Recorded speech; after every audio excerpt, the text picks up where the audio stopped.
Hey there planner people, it's Chloe here, and in this video I want to share hopefully a very quick flip through of how I've set up my planner for 2025 in terms of a functional setup that really helps me focus on just keeping my days and time organised. So let's get into it. Now, I'm not going to spend too long talking about the decorative stuff. I'll probably do a short on this, but the planner cover is the Moterm Luxe, the original or first version with the flyleaf that has lots of pockets. Now, I got this on a buy sell trade group on Facebook. I want to say maybe 2.5 years ago now, maybe. And I absolutely love it. I absolutely love the colour. It's really my vibe in this neutral ivory, or I think they call it the cream croc, but it is that lovely ivory, cozy, beigey kind of vibe that I'm going for in this planner, but still very chic. The inserts here, this little layering moment, I kind of designed this pretty much not long after I got the planner cover, so it's just lived here and been part of this planner since day dot, and it really does need updating. But this little situation here I'm absolutely loving, but as I said, I will talk through this maybe in a YouTube short. So let's get straight into my functional setup for organizing my life, and this is still a work in progress. I've made a few little tweaks from 2024, but this is how I'm seeing my setup, or how I plan how it's going to work moving forward. So I've got my 2025 calendar. It's a year at a glance. For this, I'm probably just going to track important dates on here, but they literally just need a block ring just to highlight them, and it's more just a log of a date really than a actual I need to remember that certain things are coming up. It's more logging when things have happened. So I will use functional stickers for that, and that will stay at the front of my planner. And I do, although I kind of feel like this is maybe a little bit pointless, I could still do the same sort of thing, like log in a date elsewhere in my planner. Actually, I really appreciate having this bird's eye view, and that's going to be a common theme as we move through my explanation of my setup, being able to have almost like a portable high level view of what's happening. So the next insert is my quarterly insert. It's 3 months at a glance. Now this is a bit of a change for me because my previous quarterly insert was 3 months spread across 2 pages, and it was more of a column format where the, say, January, February, March was as a list of dates, and then there was 3 overview boxes on the left hand side. And if I can find it, I will show a graphic of what that insert looked like. Now, initially I thought it was going to be a really great way of being able to do future login of important dates, birthdays and what have you. But actually, when it came to mapping out kids' term times when they were off, or when I had days off and how that would coincide with their holidays or any important days, I felt like it kind of broke my brain having that list. And I just really appreciate having these little mini calendars where I can strike through the weeks or days where the kids are off or I'm off or what have you, and I can log any important dates or birthdays and just see it as more of a high level bird's eye view.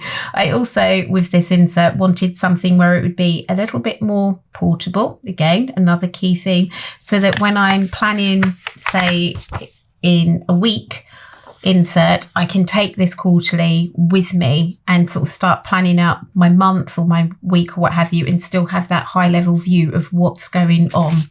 So this was just a little bit more portable, having the 3 months on one page, having a quarter on one page. Now, the only thing is with this setup, that these inserts aren't separatable. I hope I said that right. So they just go back to back from quarter to quarter, which means I can't, say, take this out and set my planner up in a way where this is at the front starting at January, and then this one moves to where April starts because I've got July, August, September on the back. So that is something I might consider in the future, that these can be separatable. Okay, and I hope I said that right. And they can be moved to sit within that section of my planner. But actually, I feel like having it all together in one chunk near the front of my planner is probably the best use of these inserts. So as I said, this is going to be for future login, important dates, birthdays. This is a high level view of what is going on in the year, any important meetings, dentist appointments, that kind of thing, any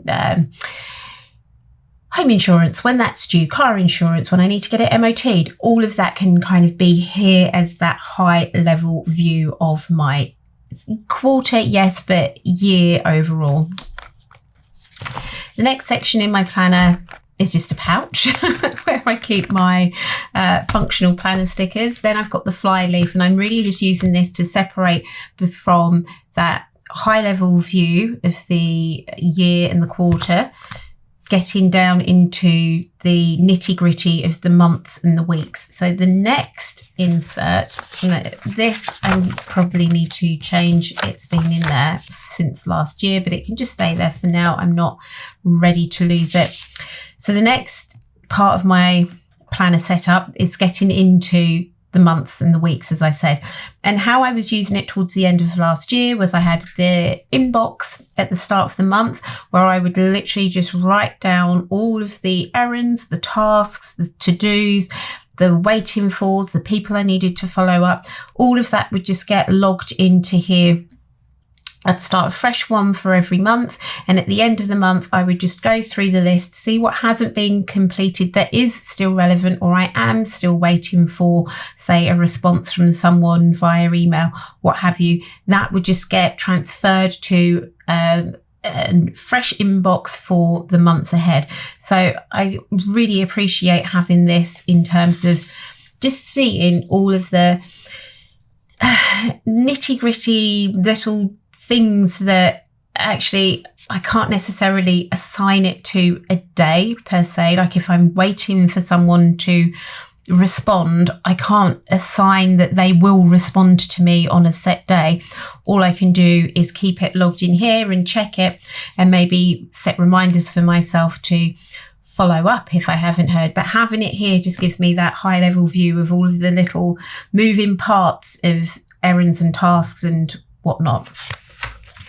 And then we come into the monthly insert. So originally I was doing a month on 2 page as a calendar grid style insert, and I wasn't 100% loving this. I'm not always using this space at the bottom where I've given myself room for to-dos and tasks and notes. I feel like that's actually now better served by having this inbox insert. It gives me more room to log things, more scope to really understand how things get moved along a pipeline, as it were.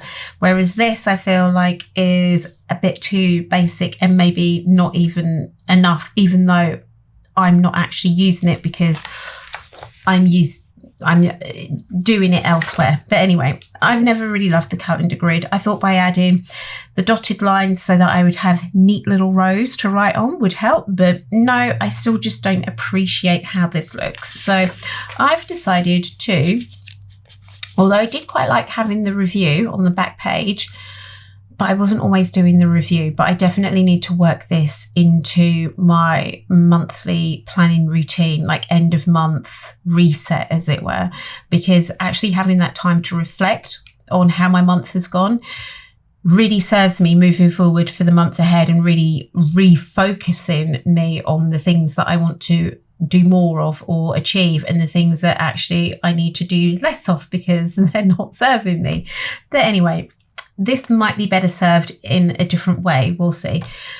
But for now, my monthly insert is now a one sheet situation, in that we've got the cover page on the front, and then on the back we've got the actual month. I know that maybe I don't actually need this. Maybe I could put it here and then have notes on the back, but I know I wouldn't really use the notes.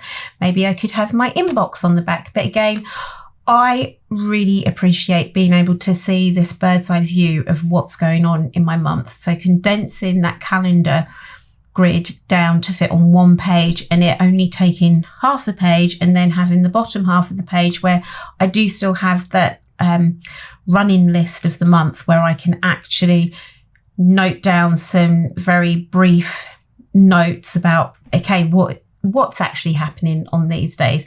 But I really appreciate having the mini icon stickers. This is how I used to plan in 2023. I loved having just this very visual way of seeing how busy my month is looking and what's going on in my month. And then having the space where if I need to get a little bit finer with the detail, I can see it here. And then if I want to get finer still with the detail, that's where I go into my weekly insert, which is still the hourly schedule.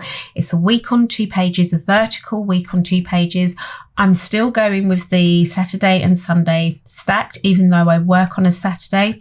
However, things have changed a little bit because I've now set up a separate planner for work. So I'm not so much bothered about not having an hourly schedule here.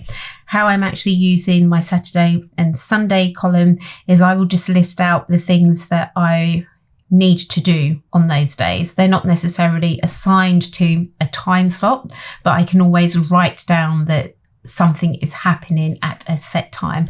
So yeah, really love these hourly schedules. It gives me space to block out the hours when I'm working, and then I can see, okay, this is the time that I've got free to myself. How can I block out time to work on the things that are important to me based on the time that I don't have available to me.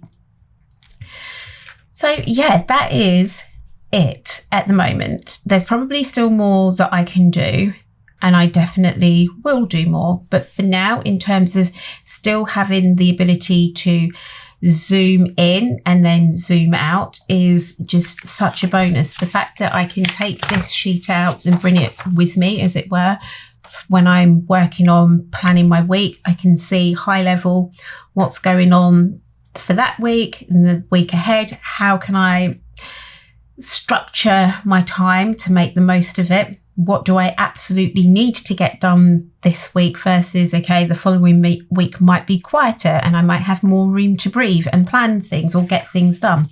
So yeah, I really appreciate having that high level view that's just a little bit more portable that I can move around. And then obviously the inbox insert again, I can fill out this inbox insert, but also have a view of my month and think, okay, here are some of the tasks and the errands that I need to do. Where in my month can I do these things realistically? And then getting into the finer detail of where in my week, in my days, in my time slots, in my time blocks, can I actually get those things done?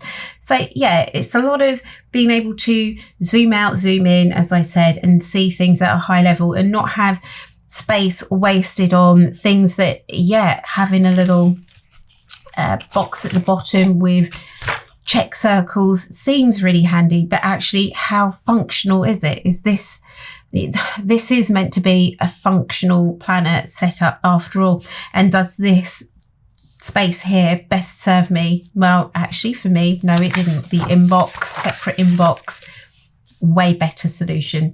So I am still working on these. These are inserts that I've designed myself, that I've very carefully considered the look of them. There's still little tweaks that I want to make, like the weight of the lines on this inbox insert. I'm like, this could be improved. Like the balance of everything on the quarterly insert. I am really, really loving this. I'm really happy with visually how this looks and visually how I see myself using it by being able to map out weeks and things, stripe them out. So as I said, I am working on these slowly. I've completely missed launch deadlines for 2025 planner inserts.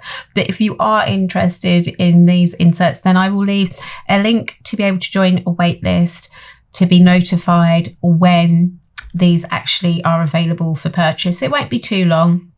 Depends on when you're watching this video. If you're watching it around the time when it comes out, then the waitlist link will be there. If you're watching it quite late, much later on in the year, then it will probably be just a link to be able to actually purchase the insert. And who knows, now that I've separated my working part-time job out from my personal planner, I might have more room to breathe and actually get ahead of myself and start working on my 2026 planner inserts, so they are ready for a September launch. That would be the ideal. But having started a new job last year and sort of really in the thick of it, of getting up to speed, which has been such an uphill task in sort of learning the product catalogue of a company. And yeah, my brain has not had the bandwidth outside of work to really take on thinking about anything else.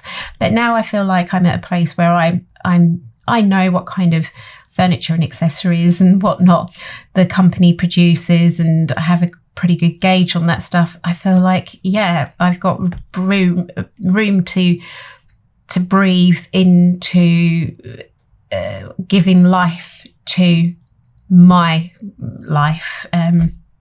Yeah. Anyway, I shall catch you in the next one. Bye for now, planner friend, and thanks for watching. Bye.